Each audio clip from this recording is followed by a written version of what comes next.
सारी नेचुरल चीज़ें हैं। नेचुरल चीज़ों से फेस वाइटनिंग का ये बेहतरीन टोटका है डॉक्टर खुरम का, जो आज हम आपको बताएंगे। इस टोटके के इस्तेमाल से आप बआसानी अपना रंग गोरा कर सकते हैं, आपका चेहरा साफ कर सकते हैं और चेहरे की रंगत में जल्द से जल्द निखार ला सकते हैं। आप 15 मिनट में, अगर आप 15 मिनट में ही इस टोटके के इस्तेमाल के बाद आपको फ़र्क महसूस होगा।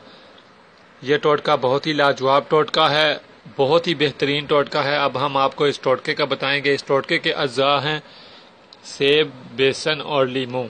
नाज़रीन, एक सेब जो है वो कोई भी अच्छा सा सेब आप लें और उस सेब का आप थोड़ा सा हिस्सा ले लें, यानी इतना 1 चम्मच बेसन लें आप, 1 लीमू का रस लें और 1 सेब का थोड़ा सा हिस्सा, उसे आप चाहें तो ग्राइंडर में डाल के अच्छी तरह ग्राइंड कर लें। उसको आपने सेब और बेसन और सेब के उस हिस्से को बेसन और लीमू के साथ आपने मिक्स कर देना है। इस पेस्ट को आपने, ये गाढ़ा सा पेस्ट बन जाएगा। इस पेस्ट को आपने अपने चेहरे पर लगाना है।